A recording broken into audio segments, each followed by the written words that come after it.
I will now call the November 18th Blue Springs City Council meeting to order. If you would stand, let me make sure this thing is on. Okay, if you would stand with me, observe a moment of silence, and I will lead you in the Pledge of Allegiance.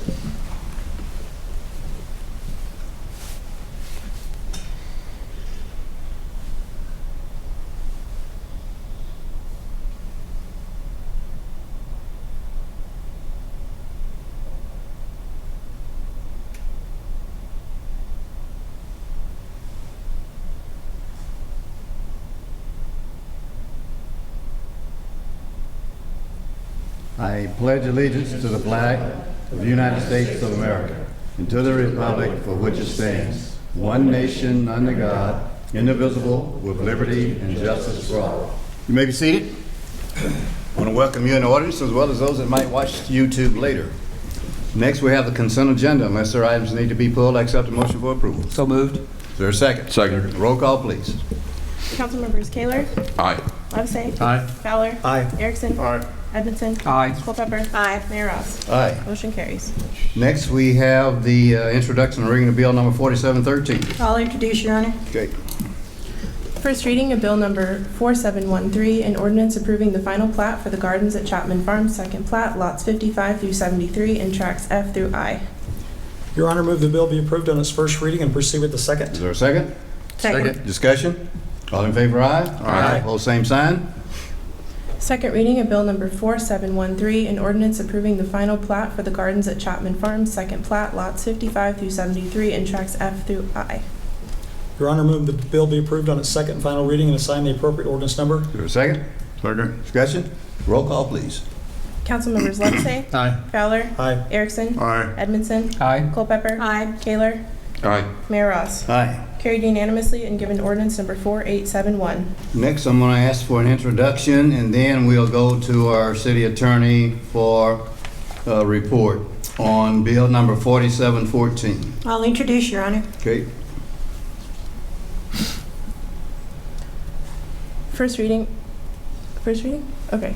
First reading of bill number 4714, an ordinance amending chapter 625 of the Code of Ordinances, City of Blue Springs, Missouri, to define electronic cigarettes and to raise the minimum age to 21 to purchase or possess electronic cigarettes. Your Okay. Honor, I don't need a motion yet. I'm going to go to our city attorney for a report, and then we'll ask for a motion.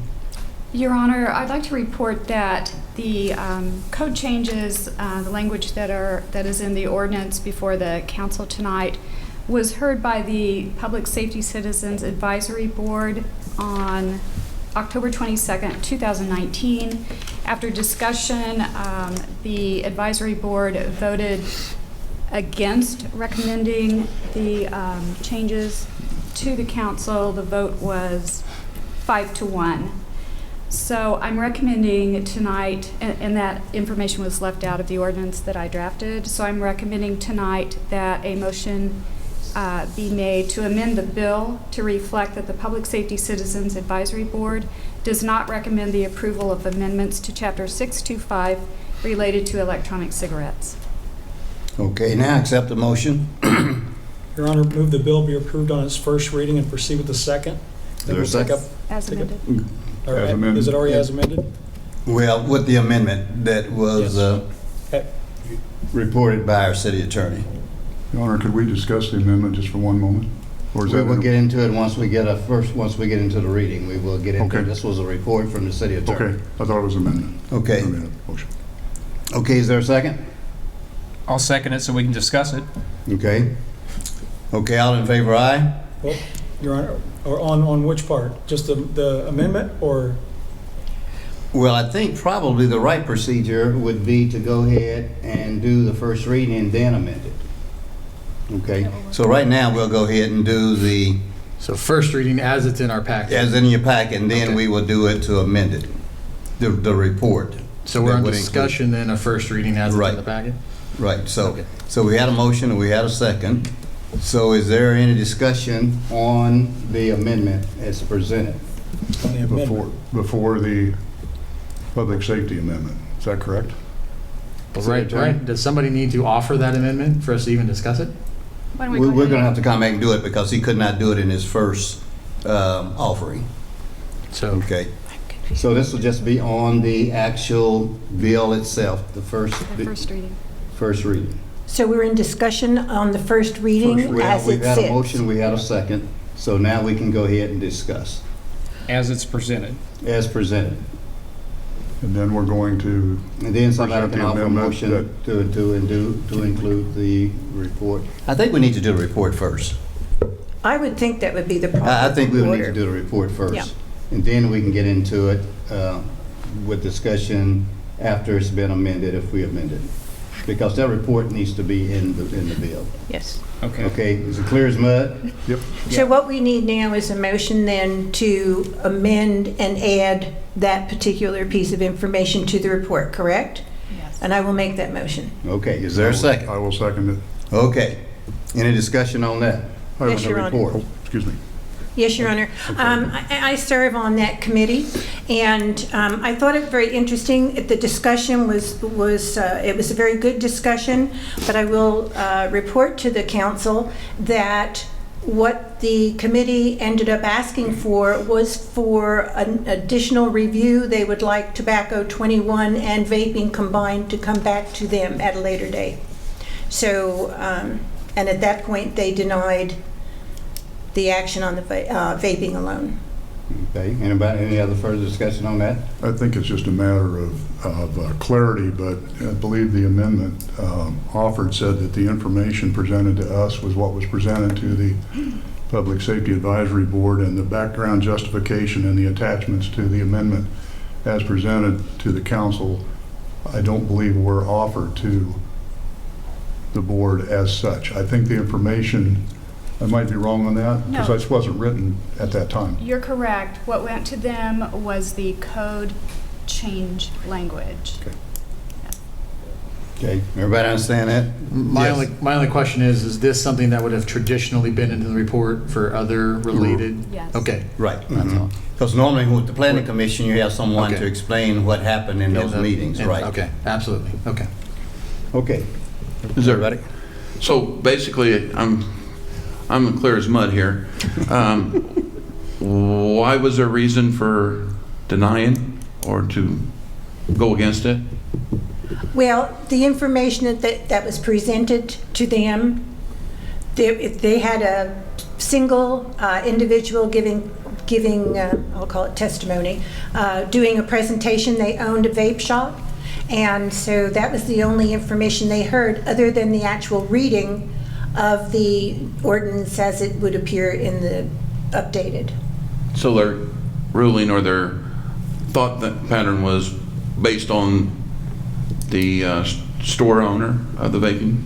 That is my opinion, yes. But what I wanted the council to be aware of is they denied the vaping, but they wanted to hear vaping combined with tobacco 21 coming up after the first of the year. And that was the piece of information I just really wanted council to be aware of. And we've already had a discussion and a vote on tobacco Yes. 21. Right. Which I informed them. Right. But, Your Honor, we had a vote on the combination, not the single. Well, it depends on what happened tonight, then you would have voted on the combination. Yeah, the combination is done. We're just now looking at the vaping. That's correct. Yeah, so tonight's strictly Right. vaping. Correct. And the vaping is that, part of it is that ages over 18 to 20 cannot purchase, although they're considered adults and doing a lot of things like getting married, like going to war.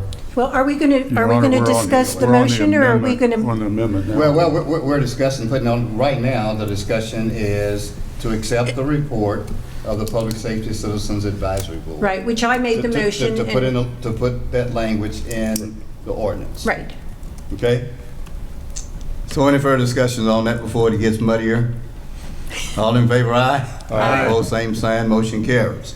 Now, we need a motion as amended. Move the bill For be the first approved reading. as amended. Right. Okay. Proceed with the second reading, yeah. Okay, is there a second on that? Second. Okay, now is there any discussion on it as amended on the first reading? That was a mouthful, but we got it out. Are we going to have discussion after the second reading, or would you rather just do it now? Well, Do it now. I think you need to do it now, because depending on the vote, it might not go to a second reading. That's a very good point. Thank you. I'm just getting out of the mud. Just want to be sure. May I? May I, Your Honor? Yes, you got the floor. Thank you. I asked Dr. Kinder, Superintendent of Blue Springs School District, for some information last week, and he called me this afternoon with numbers. I sent you folks a sheet of paper with these numbers. I would like to read those into the YouTube, if I may, in the minutes. Anyway, this information I called hot off the wire, so if you'll indulge me, I will read that. Quickly. In 2019, 216 students were suspended for vaping in schools since the policy was implemented this year of suspension. This suspension category number triples any category of suspension for the school district. Of those 216, 65 of those students were middle school students. All 65 of those were 7th or 8th graders. Middle school students are generally between the ages of 11 to 14. I'd like for you to pay special attention to this fact. Of those 65 students, 56 said in the disciplinary interview that they received the products from a sibling or cousin between the ages of 18 and 21. The others of that group said they got it from other adults they knew. In my opinion, this is the most relevant and important fact supporting our proposal this evening. Thank you, sir. I would ask Dr. Kinder, if they don't get it in Blue Springs, they're going to get it somewhere else. If they want it from a 18 to a 20-year-old. If I may, Your Honor. Let me get done. Who's capable of doing that? Because the people you just described can't go buy it anyway today. And the key to it is that you can't protect a person from themselves. If they're going to be able to go get it, they're going to get it. I don't care what kind of ordinance we pass, it's not going to stop them. So that's just my point. Did you want to make a point too? Yes, Your Honor, I would like to. When I look at the surrounding communities, we are the only one within, I mean, I've got a map, which I should have sent out, but Kansas City, Independence, Leawood, Lee Summit, all those communities around us are at 21. For So, vaping? right, yes. Okay. And so if they can't get it here, they're going to have to travel a ways to get it. So it's not like they can go 3 blocks over and secure it. What about Green Valley? They're just Green Valley. Green Valley's on here, I I don't know believe. about Green Valley. Oak Grove is on the Oak list. Grove is. Mhm. Kearney just passed. I'm sorry, I interrupted That's you. right. Excuse me. That's all right. But anyway, that's just the point that I want to make, that if a person want to get something, they're going to get it. Well, I mean, that's true of anything. Yeah. Anybody else? Yes, sir. And then we go to Council Member Fowler. You want to go first? Yeah, let him go ahead and go. Okay.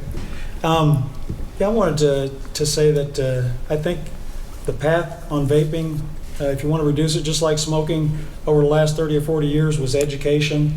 And I certainly appreciate what the school district's doing towards education. I too would agree that, hey, vaping does sound like it has some risks. And if we're doing a resolution to our citizens to let them know, hey, it's risky and we recommend that you really consider what you're up to, I get that.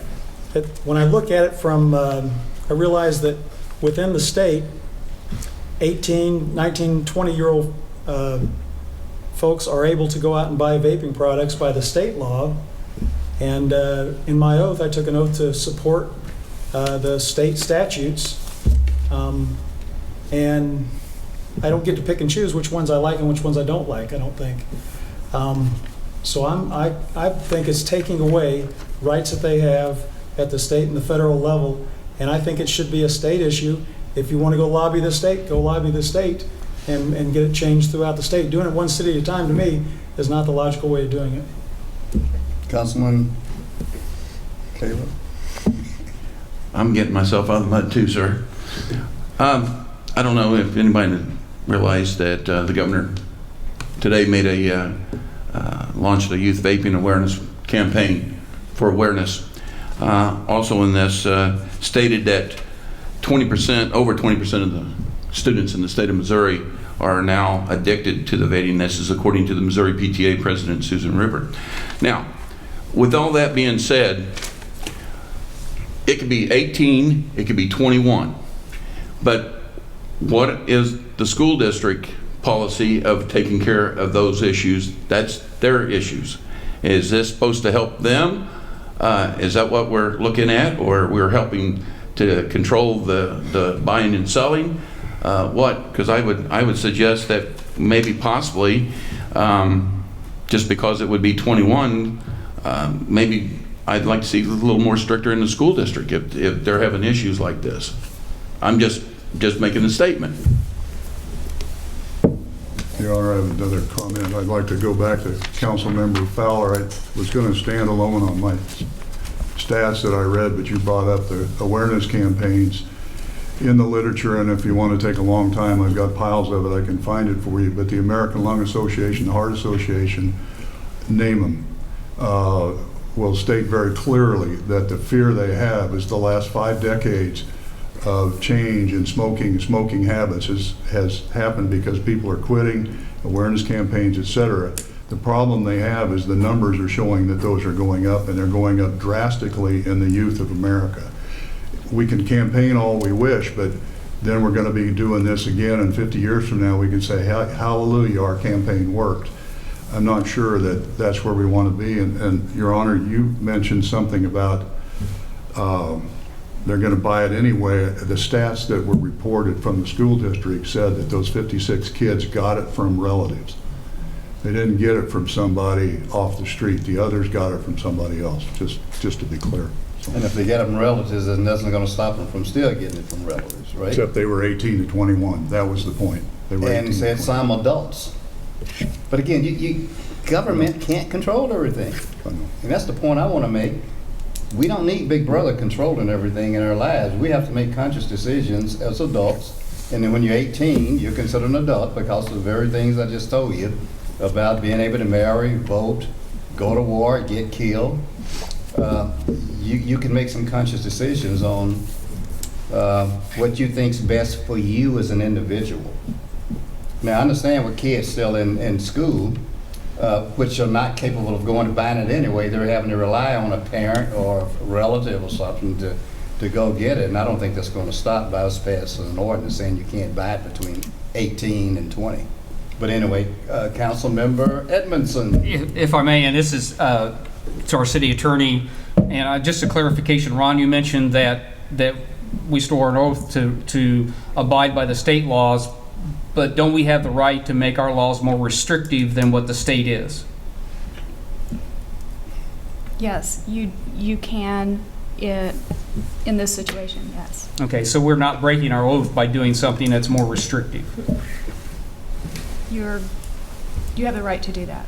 Okay, just want to make sure I wasn't off on what I thought. Thank you. Okay. Any further discussion? Okay, we're going to roll call it.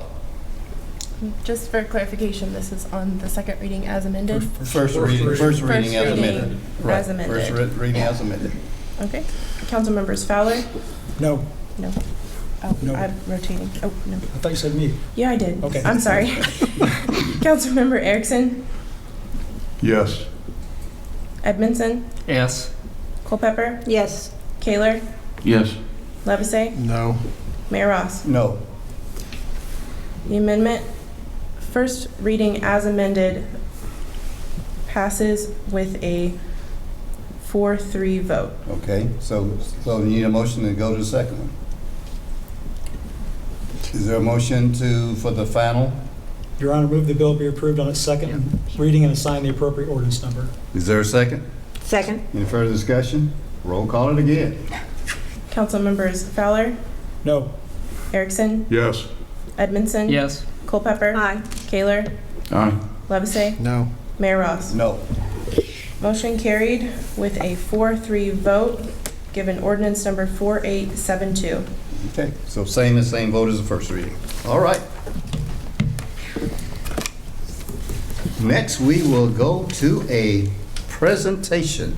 And I must tell you that we have two of our land bank commissioners present this evening as Julia makes this presentation, and she's the staff person that handles all that. We have the chairman, which is our city administrator, Eric Johnson, and the vice chairman, Mr. James May, who's in the audience. So, And Julia, it's all yours. Okay. Am I on? Can you hear me? Yes? Is- Yes. Yeah, he's saying yes. Okay. Good evening. My name is Julia Porter. I serve as the Deputy City Clerk for the City of Blue Springs, and I also serve as the Board Secretary for the Land Bank of Blue Springs. This is the Land Bank Annual Report for fiscal year starting October 2018 and ending in September of 2019. So this is the first time that the annual report has been created for the Land Bank. Last year, a 5-year catch-up report was prepared that includes information from the creation of the Land Bank in 2013 from September 2018. So the purpose of the Land Bank is to return non-tax producing land to the tax rolls. Parcels can end up in the Land Bank due to unpaid assessments and delinquent taxes. Jackson County sells properties on the courthouse steps, and if the properties are not purchased at the annual tax sale, they are transferred to the Land Bank. No parcels were transferred to the Land Bank from the annual tax sale in 2019. The Land Bank is made up of 5 commissioners. As previously stated by Mayor Ross, Eric Johnson, our city administrator, also serves as the chair of the Land Bank. And in the audience, we do have James May, who serves as our vice chair. We have 1 other mayoral appointee, 1 county appointee, and 1 school district appointee. So for this financial summary, the Land Bank is audited as a part of the city's annual audit. Financial statements are prepared and presented to the board quarterly. Since its inception, the Land Bank has transferred just under $1.5 million to the city. In the fiscal year 18-19, the Land Bank has sold 2 parcels to Clayton Properties, doing business as Summit Homes.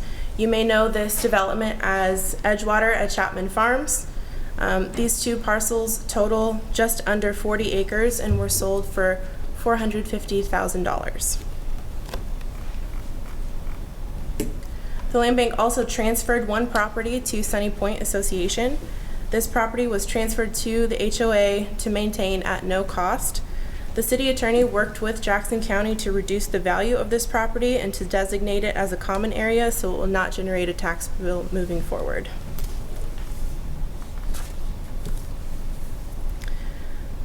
The Land Bank currently holds 36 total parcels in its inventory, sorted into 3 categories. The first category is made up of 9 parcels that are available for sale. They're listed with Lance Dillenschneider, who serves as the realtor for the Land Bank. We also have 17 parcels that are available to neighboring lot owners. These typically are parcels that were created due to survey errors or county parcel splits. We also have 10 parcels that are not available for sale. These parcels, staff has determined that should be kept in the Land Bank because they are not usable. They may include things like detention basins or creek areas. The South Area Sewer Neighborhood Improvement District was created by the City of Blue Springs in 2009 to provide funding for sewer infrastructure in the south portion of Blue Springs. Of the 59 parcels the Land Bank has acquired since 2013, 14 were within the boundary of the NID, totaling approximately 430 acres. 6 NID parcels have been transferred or sold, totaling approximately 115 acres. 2 of those 6 were sold in fiscal year 18-19, referenced earlier in this presentation. The sale proceeds of NID properties are transferred to the city's sewer fund to pay special assessments previously not collected on the property. Here we have a map of the South Area NID. As you can see, so the green parcels, there are 8 of them are still available for sale. 5 are shown in red that are not available or have been sold, and 1 parcel that has been transferred to the city that contained a lift station.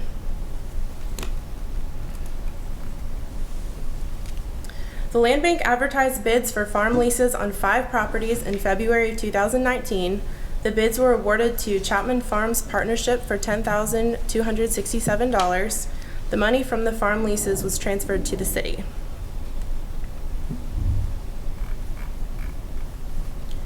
The Land Bank of Blue Springs has amended the policies and procedures for the Land Bank 3 times this year. The amendments are intended to make the application process easier for interested parties to put offers on properties within the land bank. And that's all I have, so thank you so much for listening to this presentation, and I'm available for any questions that you may Okay, are have. there any questions of Julia? Your Honor, I don't have a question, but I would just like to say that I have seen her in action and working on these the land bank issues, and kudos. Excellent job. Thank you. Okay, well, Julia, I guess you can resume your position as deputy city clerk instead of the land bank person right now. Switch hats. That's going to bring us to mayoral announcements. Before I get to Thostapunda, we're fortunate this evening, and it did not make her nervous, I'm sure, that Julia's mom is in the audience. Miss Jamie Pittman is back there, and her grandmother, Miss Darlene Fry. So welcome, and I think you'll give her an A+ tonight. She did a great job on all accounts. Next, we're going to go to Thostapunda. And I quote, "Be who you are and say what you feel, because those who mind don't matter. Those who matter don't mind." Tonight's quotes come from Dr. Seuss, for those that wonder. I don't have any other visitors' appearance forms, so I am going to go to our city attorney for a motion to so move for executive session. Your Honor, a motion is in order for the council to go into closed session pursuant to Section 610-0213, Revised Statutes of Missouri, for the purpose of privileged communications between a governmental body or its representative and legal counsel relating to personnel matters, and that any minutes, documents, and other records discussed or taken during the closed session remain closed, and that the regular meeting of this body stand adjourned at the completion of such session. Is there does someone want to so move that? I'll make a motion. Okay, Councilmember Kaler, do you so move it? Yes, sir, I do. Who's going to second it? Second. Okay, roll call it, please.